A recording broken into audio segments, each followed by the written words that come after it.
So team, the last time I swung my leg over a 2025 Triumph Speed Triple 1200 RS, it was at the launch at Portimao, and things were going well until they weren't. First there was this little moment. Ooh. Woo!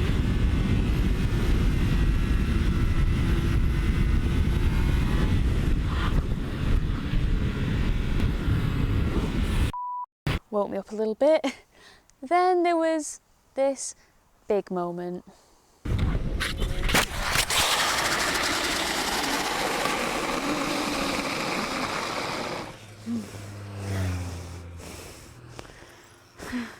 Sorry, Mum. And given all that history that I have with this bike, you're probably thinking, why on earth would you want to ride it?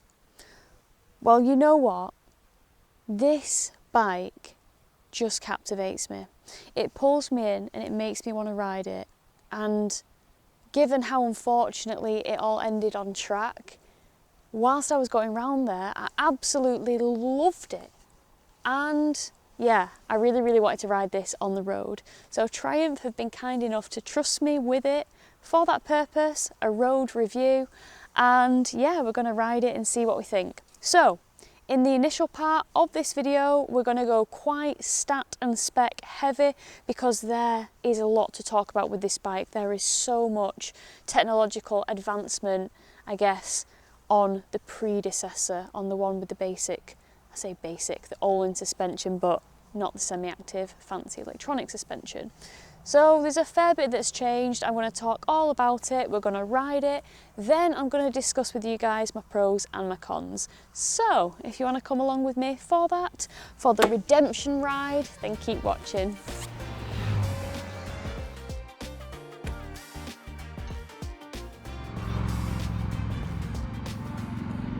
The 2025 Triumph Speed Triple 1200 RS starts at £17,495 with three striking colour options: Jet Black, Performance Yellow and Diablo Red. At its heart is the familiar but refined 1160cc inline triple engine, now fully Euro 5 plus compliant. Power has been bumped to 180.5 horsepower at 10,750 RPM, with torque climbing to 128 Newton meters at 8,750 RPM. It's a modest increase over the previous generation, though Triumph have tuned the exhaust so that the peak torque lands slightly lower in the rev range. Up front you've got the Erlin's NIX30 EC forks with SV spool valves linked to the smart EC3 semi-active system. At the rear there's an Erlin's TTX36 EC shock, also running EC3 semi-active tech. Preload remains manual, but the TFT display guides you through adjustment. This new event-based suspension reacts through sensors in real time, responding not just to braking, cornering and acceleration, but across 7 different suspension parameters. Riders can set starting points for acceleration support, initial drive out of corners, or even a more composed cruising setup. There are 3 standard modes: Comfort, Normal and Dynamic, and EC3's processing speed is now 7 times faster than the previous EC2 system. It's suspension that adapts instantly to the road or the track beneath you. The track focus runs deeper. A 6-axis IMU underpins electronics, delivering cornering ABS and traction control, with 5 riding modes: Rain, Road, Sport, Track, and a fully configurable user mode. Track mode even adds brake slide assist, while wheelie control have been separated from traction control, giving you 4 independent levels. The rider can further tailor performance with customisable engine braking, and of course a bidirectional quickshifter and auto blipper that comes as standard. Other updates include 10mm wider and 7mm higher handlebars for added leverage, an adjustable steering damper, and a crisp 5-inch TFT with Bluetooth connectivity. You also get emergency flashing hazard lights, keyless ignition, and new lightweight wheels with curved spokes. Stopping power comes from 320mm twin floating discs and Brembo stylema calipers up front, and a 220mm rear disc with a 2-piston caliper. Add in the Brembo MCS span and ratio adjustable master cylinder, and you've got braking that's almost as adjustable as the suspension. Rounding out the numbers, the seat height is 830mm, the wet weight comes in at 199 kilograms, just a single kilogram heavier than last year, and the fuel tank holds 15.5 litres. All told, the 2025 Speed Triple 1200 RS takes everything the RS badge stood for: agility, aggression and technology, and it pushes it even further with suspension and electronics that bring it right to the cutting edge of naked sport bike performance. Without further ado, let's ride!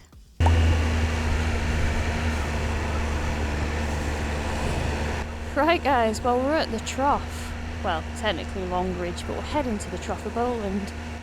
And we're about to hit a national. So first gear. Oh, oh! Wild. That front wheel, you feel it lift straight away. Oh! Crazy! Crazy! So, yeah, I'm just out here trying to make mates. With the Speed Triple 1200 RS again. Because we had a little disagreement on track. Didn't like me.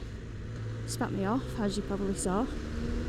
But, as weird as it sounds, this is still one of my absolute favourite bikes to ride.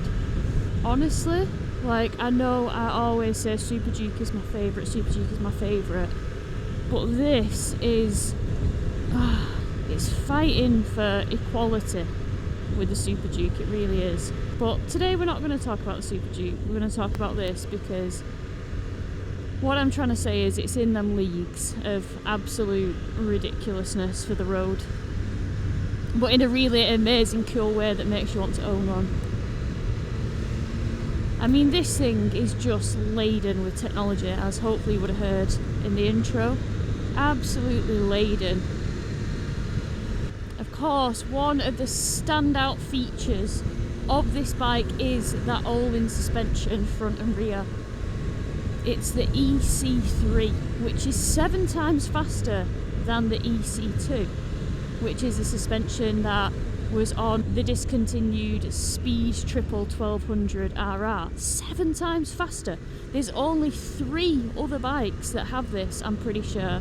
And that is the Fireblade, the brand new Fireblade, and the brand new Panigale V4S and Street Fighter V4S. And honestly, the suspension now, oh, perfect. I always said when they brought out the RR, if they had that suspension on the RS, it'd be an absolute stonking, banging bike. It would be what the RS should have been all along, because the Speed Triple 1200 RS pre-Öhlins semi-active suspension was a bit too rigid for my liking. I would get bucked around like a bucking bronco. You know, I'd hit a cat eye and I'd nearly get launched to the moon. It was wild. But with this, I mean, I've got it in comfort mode today, because why the hell am I not going to make the most of comfort mode when it's an option? This thing has been crying out for comfort for so long, and I've got it. But the beauty of it is, with this suspension, is it doesn't have to be in comfort mode. If you want it a bit firmer, you can put it in track suspension. You can also input your weight, and it will tell you what suspension settings to manually input for optimum suspension for you. I think that's bloody brilliant. I mean, I should really have a play around with it, but admittedly, I've just been ripping around in comfort mode and it's min. It's next level. I know these bikes are pretty expensive. I mean, this starts at £17,495, but honestly, the value proposition on this, what you get versus what you pay, I think it's pretty good. There's a lot of manufacturers out there, they'll stick a wild price tag on a bike, but what it delivers, it doesn't really warrant the price tag. Whereas this, I understand it. It's expensive, but to me, it's worth every penny. Because, oh my god, 180.5 brake horsepower on the road. Mental, feral, obscene, sexual. Oh, the sound alone! The sound alone. Okay, we've got some crap on the road. Don't like that. yeah, the sound of this, the induction roar, it's addictive. Oh. So weirdly, I've filmed this in a bit of a backwards order. I'll be putting out my Speed Triple 1200 RX vlog next week, I hope, or in that region of time. In the future anyway, you know, maybe 1 or 2 weeks away.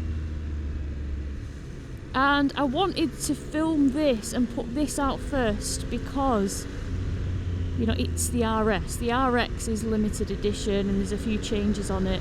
But I really wanted to go deep into the detail and stuff on this bike so that you guys can get an idea as to what the RX is about. But yeah, just being back to back on speed triples this week, what a dream job.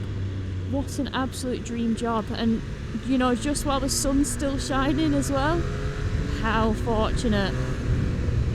Oh, the brakes are so sharp.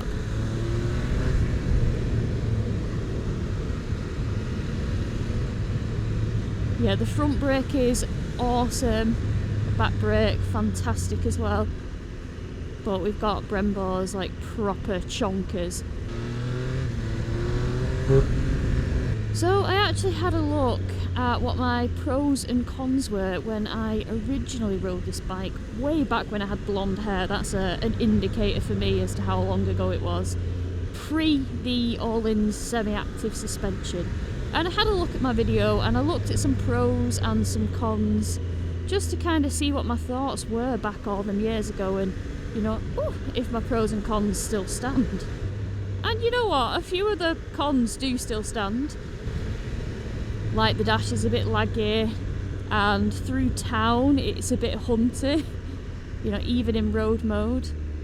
And it's funny because I did a track day on this where it all went petong. And it's funny because you don't notice the hunty throttle because you are hunting along, you are stonking. But you know, through the towns it wants to go. And whether it's the 30 stopping you from going or the slow dithering Dilbert in front, you know, you do feel it kind of wanting to play and you can't let it play. So, yeah. But one of the massive cons I had was the suspension. It was far too firm for me and I think it was quite firm for a lot of people. And yeah, now it has this suspension, game changer. Absolute game changer of suspension. Oh, one of the things as well, so because as mentioned I've been riding the RX, one of the things that I noticed when I got on this was I did an overtake on the motorway and I went to shut off to tuck in and nothing happened. I was like, hello, where is my engine braking? Where are you? What are you doing? Anyway, I looked in the settings and it was set on like the, you know, least amount of engine braking, and I was like, wow, that makes such a difference to the ride, such a difference. So I had a look and it was set on the least amount of engine braking and I was like, crikey. So I think I briefly remembered it being in 3 on the RX, it was on 1. So I put it in 3 and yeah, now I've got a nice amount of engine braking that I kind of come to expect from a triple. Not as aggressive as a twin. I'm sure if I put it in 1, it might make it so. But yeah, certainly not like running on like an inline 4. It was absolutely mental. But yeah, I've fiddled with the settings. I've got the engine braking just how I like it. So it actually goes when you shut off instead of just It's just a mental bike. It is just point and shoot. The handling of it is sensational. The brakes of it is sensational. The power is disgusting. I mean, I guess all you have to do is look at the track video to kind of get an idea of how fast it will accelerate, because obviously I can't really test that as we go into a 20. Oh, hydrangeas. So we're in 3rd gear. We're just milling around. You know, it's not chugging angrily. It does feel a bit laboured. So we're in Sixth gear, don't like it. So from 20 mile an hour, second gear, international. Oh, you feel it go light. But it doesn't feel like scary and flighty and vague, it just pulls. Riding position. Probably shouldn't go so hot into there, not being able to see. But it goads you to go fast, it really does. It really goads you, it's naughty. It's a very naughty machine, and I absolutely love it so much.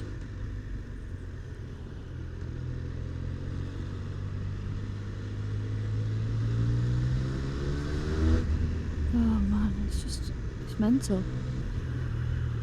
Can't see because of that sun. Oh, it's silky. It's so smooth in its actions. So smooth. As mentioned, we've got 4 different rider modes. I've currently got it in... What have I got it in? Road. So we've got ABS in road, map in sport, traction control road, suspension comfort. You have predetermined modes and you can go into them and fiddle with them, but you do have a rider mode dedicated for that if you wanted to just really customise what you wanted. But yeah, that engine braking adjustment, it's wild the difference it makes. I feel like some brands have it and it's more of like we've got this and it makes marginal difference, but this really transforms the bike. It's like almost like the difference in it feeling like a triple, a twin or an inline depending on what you have it on. That was tight, that brake just did it all. Honestly, it's one of those bikes though that like you gotta hold on because you're going for a ride. You get to speeds so fast. Like you get to speeds almost quicker than your brain can keep up with, so you've got to be real disciplined with the throttle.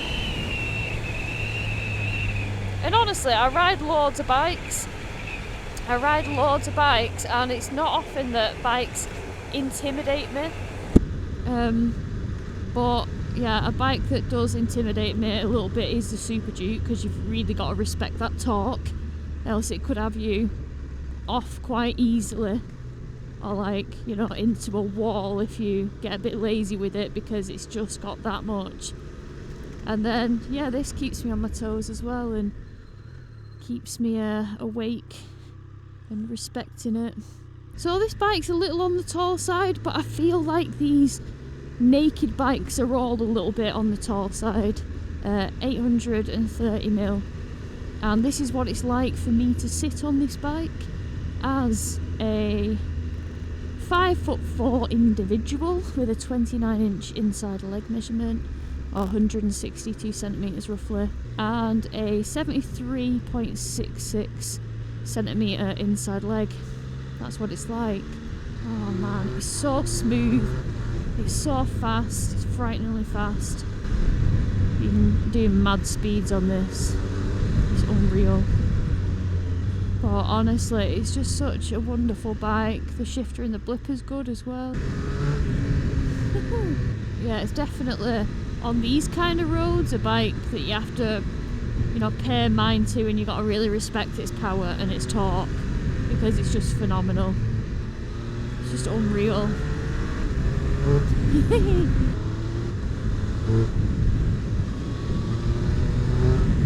man, you really gotta respect it. You gotta respect the bike, because it's a handful. I'll give it that. It's a bloody handful on national country roads. Yeah, it really is. You get up to speed fast.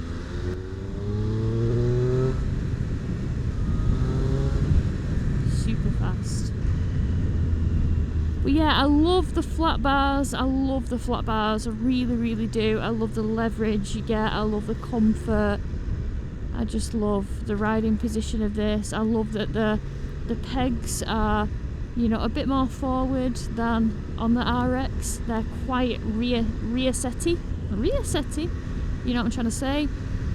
which I think that RX would be absolutely ridiculous on track, like even more ridiculous than this. But I definitely feel like I appreciate this thing's riding position. Oh man.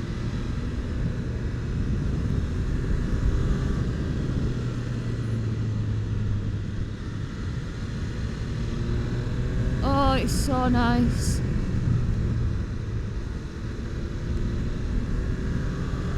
It just goes. I sound like Mike. It just goes. It does. It really does just go.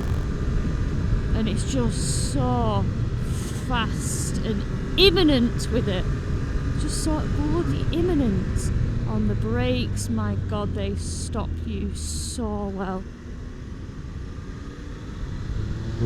Oh, beautiful. Absolutely beautiful. Honestly, I just can't explain to you how much I really like this bike. It's not too buzzy, don't get me wrong, it is a bit vibey, a little bit, but livable vibes. You know, when you're dealing with so much power, it's got to be expected to have a little bit of vibration going on, but yeah, this is where this thing wins for me over the M1000R. I can't hold on to that thing. It is like holding on to a buzz gun. And it absolutely ruins me. Whereas this thing, I love it. But it's just so much power. So much accessible power. It's at your fingertips. Like, there's no diluted throttle here. There's no holding back. Even in road mode, it's absolutely breathtaking. I don't know if it's obvious, but I might just like it. I might just like it a little bit. Does it scare me a little bit? Yeah. Because it's just got so much power. It's feral. Oh, see, them bumps, comfort suspension, lapped it up. Oh my gosh, the predecessor would have had a thromby there. Would have kicked off royally. Not this. Oh man. It's just so much power. It just picks up. Woo! It's got a sound that goads you, something rotten. Fantastic. Just bloody fantastic. Right everybody, I am back home after an awesome ride on Triumph's Speed Triple 1200 RS, and this is a bike that certainly lives up to its name. It is a very speedy triple and I absolutely love it, as you can probably tell from the commentary. As with everything, I will pop my pros and cons on the screen now. Feel free to pause at your leisure and peruse those. And if you've got any questions about them, do let me know in the comments and I'll try and elaborate on that. But yeah, what do you guys think of Triumph's Speed Triple 1200 RS? Do you think it's a fantastic, fast, amazing machine? Or do you think it's a proper licence loser and maybe a little bit too much for the road? Do let me know where you stand on that. Alright, well I hope you have enjoyed this vlog, and until the next time guys, take care and I'll see you then. Bye!